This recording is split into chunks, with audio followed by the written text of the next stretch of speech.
안녕하십니까. 이어서 경남 소식입니다. 산업단지 공장 지붕에서 태양광을 모아 전기로 만들어 파는 태양광 협동조합이 늘고 있습니다. 입주 기업들이 직접 관리하면서 새 일자리도 낳고 또 발전 수익의 일부를 직원에게 돌려주는 효과도 내고 있습니다. 조미령 기자의 보도입니다. 창원 국가산업단지 한 공장입니다. 지붕 위에 태양광 발전 패널이 빼곡히 깔렸습니다. 태양광 발전기에 대규모 전지로 이루어진 에너지 저장 장치가 연결돼 한 달에 700가구가 쓸 전기를 생산합니다. 별도 공간 마련이 필요 없고 인근 주민의 민원도 없어 공장이 밀집한 산단이 최적지지만 그동안 개별 설치가 어려웠습니다. 네, 개별적으로 하니까 이게 서로 간의 위험성도 있고 관리면도 이렇게 복잡하고 이렇게 해서 참여가 못 됐습니다. 이 때문에 산단 입주업체가 조합원으로 사업을 운영하는 협동조합 방식이 떠오르고 있습니다.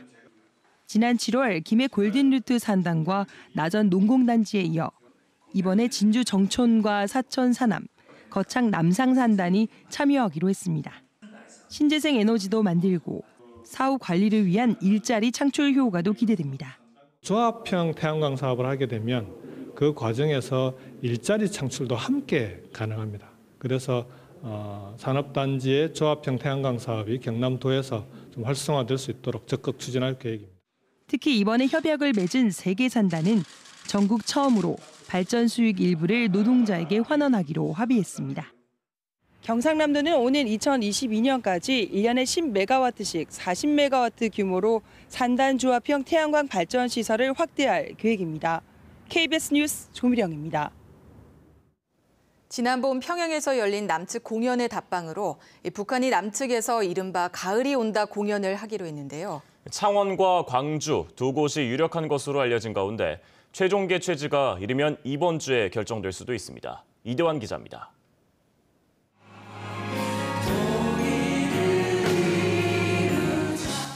지난 4월 평양에서 13년 만에 열린 남측 공연.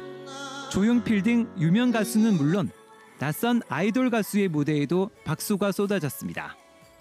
지난 15일 남북 고위급 회담에서 북한은 답방 형태의 이른바 가을이 왔다 공연을 약속했습니다.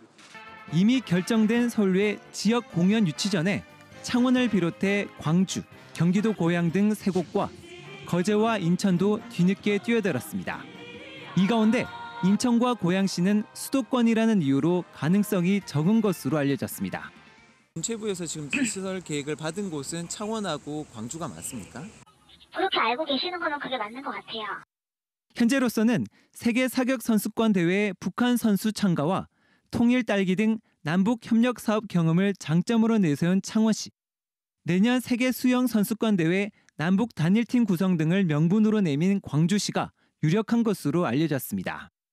만약 창원에서 사상 처음으로 북측 공연이 성사될 경우 창원시는 1,700석 규모의 이곳 성산아트홀이나 마산 아트센터를 염두에 두고 있습니다. 창원시는 숙박시설도 미리 준비하고 있습니다.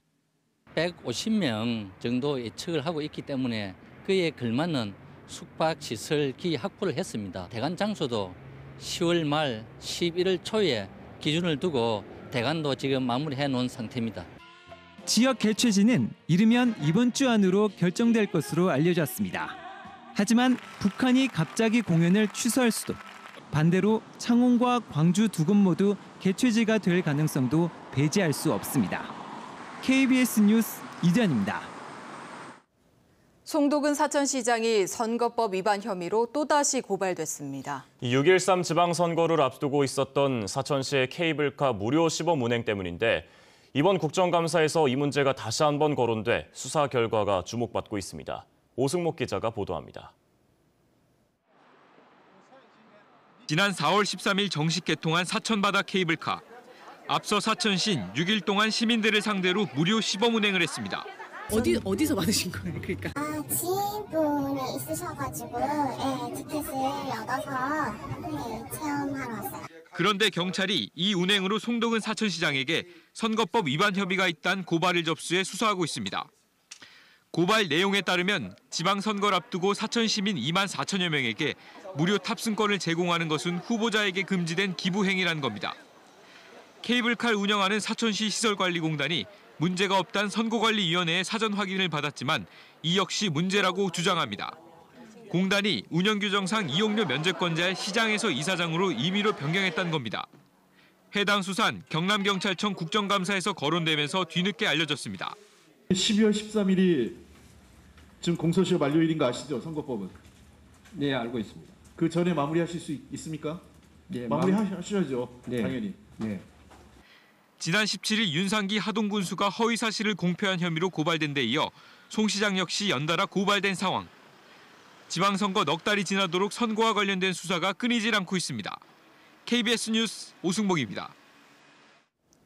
지역주택조합의 아파트 건립이 수년째 차질을 빚자 실망한 조합원들이 잇따라 탈퇴 움직임을 보이고 있습니다. 이 문제는 규약상 계약금 환불이 쉽지 않다는 점인데요. 소송까지도 잇따르고 있습니다. 보도에 허성권 기자입니다. 울산 지역 주택조합 대부분은 국토교통부에서 마련한 지역주택조합 표준규약을 따르고 있습니다.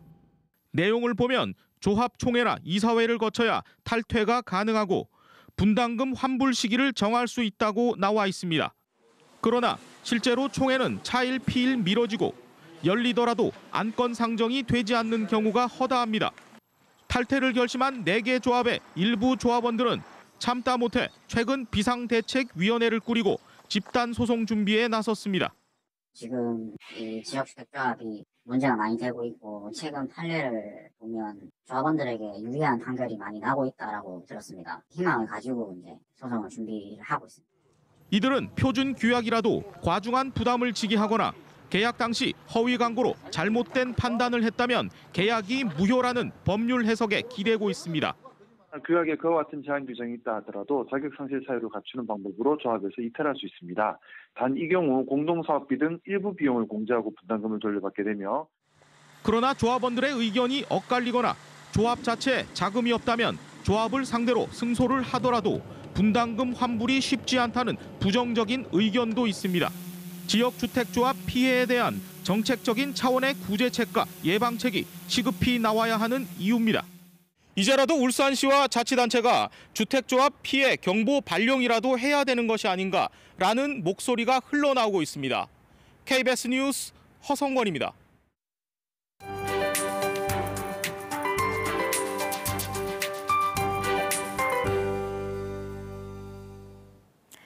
밤사이 또다시 안개가 짙어지면서 시야가 뿌해졌습니다. 오늘 아침도 많은 지역의 가시거리가 무척 좁혀져 있는데요. 현재 창원 대곡과 산청의 가시거리가 90m, 합천이 170m까지 좁혀져 있습니다. 이 안개는 기온이 오르면서 서서히 걷히겠지만 오전까지는 미세먼지가 더해질 수 있어 주의하셔야겠습니다. 한낮에는 활동하기 좋겠습니다. 하늘 맑고 쾌청하겠고요. 기온도 평년만큼 올라 포근하겠습니다. 다만 아침 저녁으로는 기온이 크게 떨어지며 일교차가 크게 벌어집니다. 옷차림에 유의하셔야겠습니다. 내일부터는 날씨가 급변합니다. 하늘빛이 흐려지며 오후에 비가 한 차례 내리겠고요. 이 비와 함께 바람도 강하게 불면서 기온이 뚝 떨어지겠습니다. 내일 창원의 낮 기온 19도, 모레는 17도에 그치겠습니다. 이후로도 기온은 점점 더 내려갈 걸로 예상돼 이제 본격적으로 추위에 대한 대비를 해주셔야겠습니다. 현재 위성 영상 보시면 전국적으로 구름 한 점 없이 맑은 가운데 곳곳으로 짙은 안개가 드리워져 있습니다. 내일 비가 내리기 전까지 대기는 계속 건조하겠습니다. 현재 기온은 내륙을 중심으로 많이 내려가 있습니다. 동부 지역은 함안 2도, 밀양이 4도까지 내려가 있고요. 그 밖에 해안 지역도 10도에 못 미치는 곳이 많습니다. 낮 기온은 21도 안팎으로 어제만큼 오르겠습니다. 경남 서부 지역은 현재 기온 함양이 1도로 0도 가까이 내려가 있고요. 그 밖에도 10도를 크게 밑도는 곳이 많습니다. 낮 기온은 어제만큼 오르면서 일교차가 더욱 크게 벌어지겠습니다. 오늘 해상에도 큰 바람 없이 맑은 날씨가 이어지겠고요. 물결은 모든 해상에서 0.5에서 1m로 잔잔하게 일겠습니다. 주말인 토요일부터는 다시 맑은 날씨가 이어지겠고요. 다음 주에는 창원의 아침 기온이 6도까지 내려가는 등 많이 쌀쌀하겠습니다. 기상정보였습니다. 스마트 산업을 육성하자는 지역 협의체가 꾸려져 경상남도와 창원시, 김해시가 참여했습니다. 협동조합과 마을기업 등 사회적 경제를 지향하는 생산자들의 축제가 오는 27일 창원 만남의 광장에서 열립니다. 경남 테크노파크와 한국항노화협회가 항노화 산업 발전과 국민 건강 증진을 위해 서로 노력하기로 협약을 맺었습니다. 창원 상공회의소는 두산 메카텍 100여 개 협력업체에 FTA 관련 교육을 지원하는 협약을 맺었습니다. 내일 막을 올리는 마산 가고파 국화축제 기간에 축제장을 찾는 관람객들을 위한 전통 한복 무료 대여 행사가 열립니다. 창원시는 국화축제 기간 수산시장 장어거리 앞에 야외 한복 체험장을 설치하고 오전 9시부터 오후 10시까지 모두 100벌을 무료로 빌려준다고 밝혔습니다. 한복 대여 프로그램은 최근 20, 30대 여성을 상대로 서울 북촌 등에서 큰 호응을 얻었으며 창원시도 지난 4월 진해 군항제 등에서 운영했습니다. 경남 지역의 농지 불법 전용 적발 건수가 전국에서 두 번째로 많은 것으로 나타났습니다. 국회 농림수산위 김종회 의원이 농림축산식품부에서 받은 자료를 보면 지난해 적발된 농지 불법 전용은 경남이 362건으로 경기도 다음으로 많았습니다. 전국적으로는 3,200여 건, 면적으로는 447만여 제곱미터로 불법 전용 유형은 야적장 이용이 30%, 가설 건축물 16%, 주차장이 14%로 나타났습니다. 경상남도가 지난 20일 김해 원룸 화재로 아이 2명이 숨지고 2명이 중태에 빠진 고려인 가족의 의료비 지원을 위해 직원을 중심으로 자율적 모금 운동을 진행합니다. 경상남도는 이번에 피해를 입은 우즈베키스탄인 5명과 러시아인 2명도 생계비와 주거비 등을 지원받을 수 있다고 설명했습니다. 경남 이주민 노동복지센터도 이주민연대와 우즈베키스탄 교민회 등과 함께 공동으로 성금을 모금합니다. 경상남도 교육청이 지난 2016년 특정감사에서 적발된 사립유치원 21곳의 실명을 도교육청 홈페이지에 공개했습니다. 경남도 교육청이 정직 등 중징계를 내린 유치원은 창원 다나, 성하 종합, 푸른 하늘, 김해 은빛 예능, 진주 에덴 유치원이며 경징계인 견책 처분은 창원 뜰의 유치원입니다. 나머지 유치원 15곳 중 12곳은 경고, 3곳은 주의 조치를 받았습니다. 유치원 실명과 감사 처분서는 도교육청 홈페이지 감사 공개방을 방문하면 확인할 수 있습니다. 정부가 어제 태풍 콩네이로 큰 피해를 본 거제 이룬면과 남부면을 비롯해 경북 영덕군 등 전국 4개 시군 8곳을 특별 재난 지역으로 선포했습니다. 특별 재난 지역에는 피해 복구비 가운데 지방비 부담분 일부를 국가에서 추가 지원하고 생계 구호를 위한 재난 지원금과 전기 요금 등 공공요금 감면 혜택을 줍니다.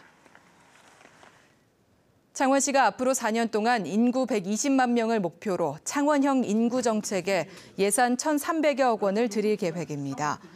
서정두 창원시 기획예산실장은 창원시 통합 이후 해마다 평균 5천 명의 감소 추세가 이어지고 있다며 창원형 인구 정책 추진을 위해 1,307억 원을 투입한다고 밝혔습니다. 17개 프로젝트로 구성된 창원형 인구 정책은 출산 전후 의료 서비스와 손주 양육수당 등 생계 주기별 지원 정책 등이 포함됐습니다. 뉴스를 마칩니다. 시청해주신 여러분 고맙습니다.